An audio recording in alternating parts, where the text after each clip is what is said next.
बच्चों, आज हम बात करेंगे इनफॉर्मल असेसमेंट की। अनौपचारिक मूल्यांकन या अनौपचारिक आकलन। हमने फॉर्मल असेसमेंट की बात की और उसके तहत बहुत सारे जो प्रोसेस थे, जो प्रक्रिया थे, उस पर भी बात हुई है। एक पुनरावृत्ति हम लोग कर लेते हैं कि अनौपचारिक असेसमेंट है क्या। गुणात्मक प्रवृत्ति की चीज़ होती है। इस आकलन में हम क्वांटिटी की बात नहीं करते हैं बल्कि क्वालिटी की बात करते हैं। हम डाटा, अंक, पूर्णांक, मार्क्स देना, रैंक देना, ये सब कुछ नहीं करते हैं बल्कि गुणों की तरफ ध्यान देते हैं।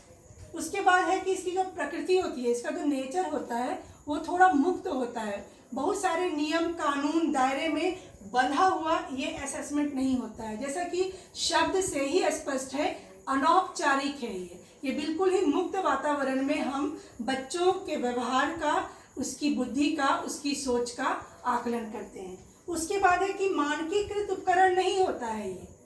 मानकीकृत मतलब कोई एक स्पेशल ढांचा, बिल्कुल मापदंड हो, एक मानदंड हो कि उसी के अनुसार काम करना है। 3 घंटे की परीक्षा होगी, उसमें 80 नंबर का सवाल होगा या 100 नंबर का सवाल होगा। उस तरह का कोई निश्चित ढांचा, कोई मानकीकृत उपकरण, कॉपी, कलम, क्वेश्चन पेपर, सिग्नेचर करना है, स्टाम्प देना है, ये सारी जो चीज़ें हैं वो इस प्रक्रिया में नहीं होती है। उसके बाद ये व्यक्ति परक होता है, यानी इनफॉर्मल असेसमेंट जब हम करते हैं तो हर व्यक्ति का स्पेशल ध्यान रखा जाता है। समूह में भी अगर हम आकलन करते हैं तो हम हर व्यक्ति के बारे में, उसका व्यवहार कैसा है, उसका समर्पण कैसा है, उसकी सक्रियता कैसी है, उसकी भागीदारी कैसी है, किसी पर्टिकुलर विषय में हम उसको जांच सकते हैं। और उसके बाद ये बहुत ही सहज होता है। सहज शब्द का मतलब है कि बहुत ही स्टूडेंट जो ऐसे होते हैं जिसमें एग्जाम फोबिया होता है, अगर आप उसको बोल दीजिएगा कि आपकी परीक्षा हम लेने जा रहे हैं तो वो डर जाता है, वो भयभीत हो जाता है और वो अच्छा भी कर सकता है तो अच्छा नहीं कर पाता है।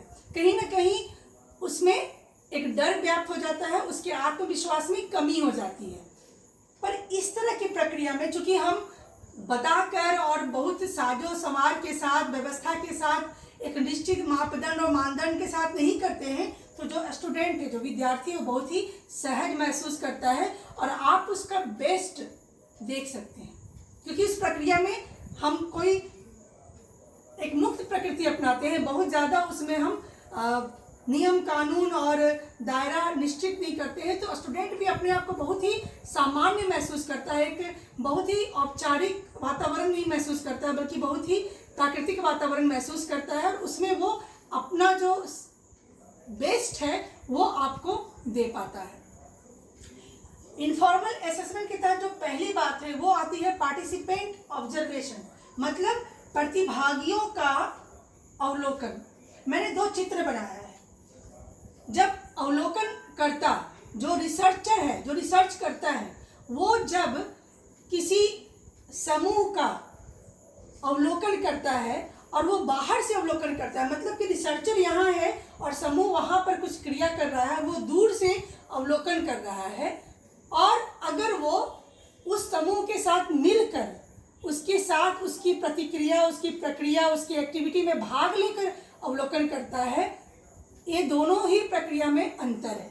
और प्रतिभागियों का अवलोकन, पार्टिसिपेंट अवलोकन, ये वाली प्रक्रिया कहलाती है, क्योंकि इसमें जो है रिसर्चर है वो एक्टिविटी कर्ता के साथ मिलकर उसके ऊपर अवलोकन करता है।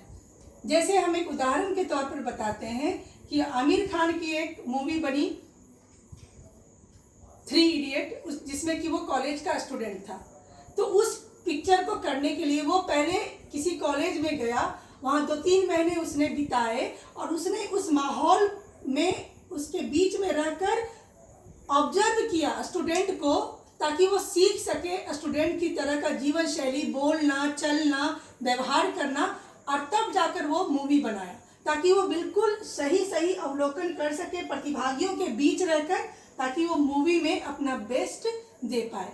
यानी जब रिसर्चर किसी गांव में जाता है, हमको गांव में जाकर सबर जाति के वैवाहिक जीवन का, वैवाहिक रीति रिवाज का अवलोकन करना है, तो मैं गांव के बाहर बैठकर वो बात पूछ के नहीं आऊँगी, बल्कि मैं जाऊँगी, कहीं शादी हो रही है सबर जाति की, मैं उस शादी में हिस्सा लूँगी, मैं वहाँ जाकर पूरा दिन रात उनके साथ बिताऊँगी, 6 दिन का, 5 दिन का, 4 दिन का समय बिताऊँगी, उनके घर में रहूँगी और तब मैं अवलोकन करूँगी। वो कहलाता है पार्टिसिपेट ऑब्जर्वेशन, यानी मिलकर जाकर ऑब्जर्व करना, घुल मिलकर सक्रिय भागीदारी निभाते हुए किसी चीज़ को ऑब्जर्व करना। इसके लिए 2 चीज़ें जरूरी है। पहला, रुचि, आप में रुचि होनी चाहिए। जिस चीज़ में रुचि होती है आप उस चीज़ का अवलोकन बड़ा अच्छे से करती हैं, और जो चीज़ में आपको रुचि नहीं है आप उसको अनदेखा करके निकल जाती हैं।